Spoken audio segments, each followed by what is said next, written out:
जी अस्सलाम वालेकुम। उम्मीद है कि आप लोग खैरियत से होंगे। This is Abdul Rahman, your physics teacher. और आज का जो हमारा टॉपिक है वो चैप्टर नंबर 16 का AC alternating current circuit component, या हम वैसे कह सकते हैं कि हमने एसी का बिहेवियर देखना है रजिस्टर में से, कैपेसिटर में से और इंडक्टर में से, जितने भी आपके एसी के कंपोनेंट्स हैं। तो प्रोबेबली जो हम अल्टरनेटिंग करंट के जो सर्किट के अंदर कंपोनेंट्स आते हैं उनको 3 पार्ट्स में डिवाइड करते हैं। एक है जी रजिस्टर, एक है कैपेसिटर और एक है इंडक्टर। तो इनकी थोड़ी थोड़ी मैं डिटेल आपको बता दूं, फिर हम आगे मूव करते हैं। सबसे पहले जो है रजिस्टर, वो आपने चैप्टर नंबर 13 के अंदर स्टडी किया, जहाँ पे ओम लॉ था। ओम लॉ से हमने फिर करंट को डेफिनेशन की, और करंट में जो रुकावट थी या opposition in the flow of current थी, उसको हमने क्या नाम दिया था? रजिस्टर। इसका सिंबल है आर और इसका जो यूनिट है वो है ओम।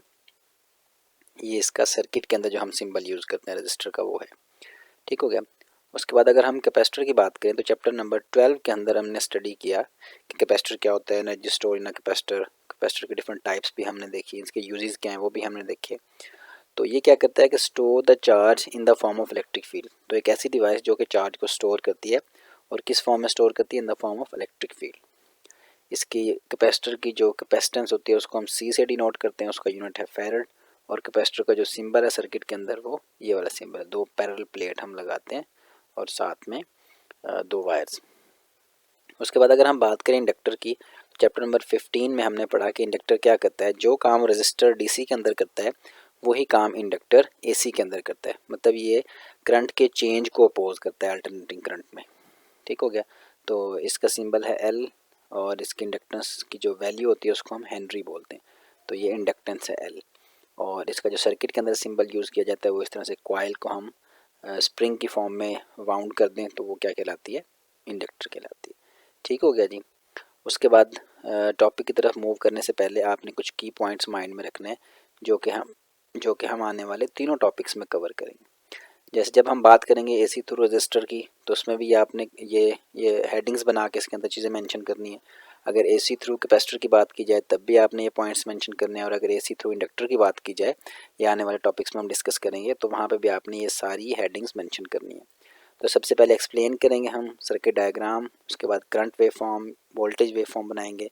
फिर जो करंट और वोल्टेज वेव फॉर्म बनेगी उसको हम कंबाइन करेंगे, दोनों को कंबाइन करने के बाद फिर उसकी फेजर डायग्राम ड्रा करेंगे और देखेंगे इन दोनों के दरमियान फेज डिफरेंस कितना आ रहा है।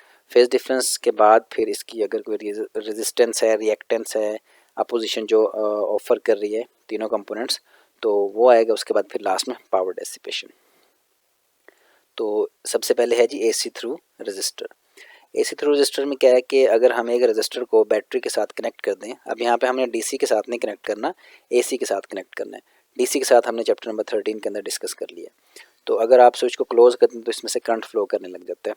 और आपको पता है अगर आपने एसी कनेक्ट किया तो करंट की भी दो डायरेक्शन होंगी। जब ये पॉजिटिव हाफ साइकिल आएगा तो करंट इस डायरेक्शन में फ्लो करेगा, दैट सपोज ये डायरेक्शन है जो कि क्लॉकवाइज है। और अगर नेगेटिव हाफ साइकिल आता है उसके लिए आपके पास ये डायरेक्शन हो जाएगी, मतलब ये करंट की डायरेक्शन हो जाएगी। ठीक हो गया। नेक्स्ट क्या है कि we know that instantaneous voltage, जो इंस्टेंटेनियस वोल्टेज की value v is equal to V naught sine omega T. इससे प्रीवियस लेक्चर में जो हमने चीज़ें डिस्कस की थी कि जो अल्टरनेटिंग वोल्टेज है, जो इंस्टेंटेनियस वोल्टेज है v, वो is equal to V naught sine omega T. और वी नॉट यहाँ पे मैक्सिमम वोल्टेज होता है जिसको हम पीक वोल्टेज भी कहते हैं। And according to Ohm law I is equal to V over R. आप इस v की वैल्यू आपने यहाँ पे प्लेस करनी है। v की वैल्यू यहाँ पे प्लेस करें, ये हो गया V naught sine omega T, नीचे r है। अब हमें पता है इस वी नॉट आर को आप अलग कर लें, इस वाले फैक्टर को, और ये वाला फैक्टर किसके इक्वल है? आई नॉट के इक्वल है। आप यहाँ से देख सकते हैं I is equal to V over R. अगर आप यहाँ पे मैक्सिमम वैल्यू लेंगे तो करंट भी मैक्सिमम आएगा ऑब्वियसली, तो इसकी जगह पे हम आई नॉट लिख सकते हैं। तो ये रही आपके पास वोल्टेज की इक्वेशन जो कि हम यूज़ करेंगे अभी, इसकी वेव फॉर्म ड्रा करेंगे। और ये रही आपके पास करंट की इक्वेशन। इन दोनों इक्वेशंस को अगर आप गौर से देखें तो दोनों में साइन थीटा आ रहा है, तो इसका मतलब है साइन वेव ही बनेगी दोनों की। देखते हैं जी नेक्स्ट। तो देखिए वोल्टेज वेव फॉर्म आपने कैसे ड्रा की, ये साइन था उसके अंदर आ रहा था तो साइन वेव ही बनेगी। तो ये साइन वेव होती है, और आपको पता है कॉस वेव मैक्सिमम से स्टार्ट होती है फिर नीचे की तरफ आती है, ये जीरो से स्टार्ट होती है। तो ये इसका मैक्सिमम एम्पलीट्यूड है जो कि वी नॉट हमने मेंशन किया। अगर हम करंट वेव फॉर्म की बात करें तो ये करंट वेव फॉर्म है, आई इज इक्वल टू सिमिलर, लेकिन इसका थोड़ा सा एम्पलीट्यूड कम आएगा क्यों एम्पलीट्यूड कम आया? क्योंकि I is equal to V over R होता है। आप वोल्टेज को आर पे डिवाइड करें, रेजिस्टेंस पे डिवाइड करें, तभी करंट आएगा ना। तो जब डिवाइड कर दिया तो उसका कुछ एम्पलीट्यूड कम हो जाएगा। इन दोनों वेवफॉर्म्स को कंबाइन करें तो देखें हमने एक कंबाइन वेवफॉर्म बनाई है। इन दोनों वेवफॉर्म्स को आप कंबाइन करें तो देखें हमने एक कंबाइन वेवफॉर्म बनाई है। जिसका एम्पलीट्यूड कम है वो आपके पास करंट की वेवफॉर्म है, जिसका एम्पलीट्यूड ज़्यादा है वो आपके पास वोल्टेज की वेवफॉर्म है। ठीक हो गया। अब आपने इसमें क्या करना है कि इन दोनों के दरमियान चेक करना है, ऑब्जर्व करना है कि कितना फेज डिफरेंस आ रहा है। तो उसके लिए मैंने कुछ पॉइंट्स मेंशन किए हैं, ए बी सी डी और ई। आप पॉइंट ए पे ऑब्जर्व करें तो वोल्टेज और करंट दोनों एक ही पॉइंट से स्टार्ट हो रहे हैं, यहाँ पे दोनों की वैल्यू 0 है। पॉइंट बी पे देखें वोल्टेज भी मैक्सिमम हो गया और करंट भी मैक्सिमम हो गया। ठीक है। पॉइंट सी पे देखें दोनों फिर 0 हो गए। पॉइंट डी पे देखें दोनों मैक्सिमम है लेकिन नेगेटिव में मैक्सिमम है। पॉइंट ई पे फिर दोनों 0 हो गए। तो इसका मतलब है दोनों में कोई फेज डिफरेंस नहीं है, दोनों सिंक्रोनाइज है एक दूसरे के साथ। तो फिर आपने बता देना है कि इनमें कोई फेज डिफरेंस नहीं है, there is no phase difference between current and voltage. ठीक हो गया। नेक्स्ट आपने फेजर डायग्राम बनानी है।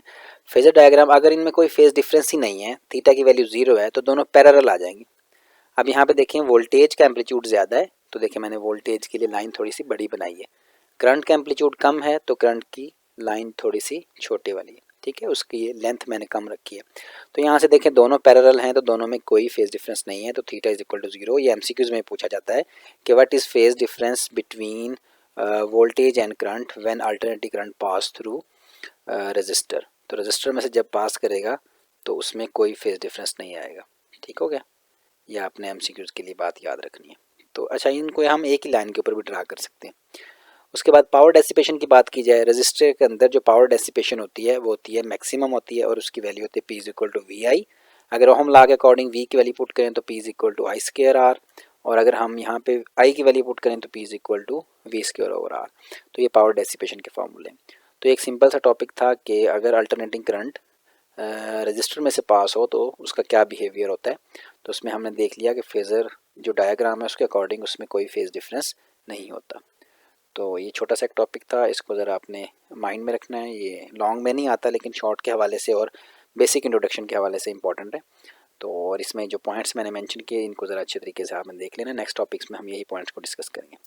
ठीक है जी, अपना बहुत सारा ख्याल रखें। अल्लाह हाफिज़।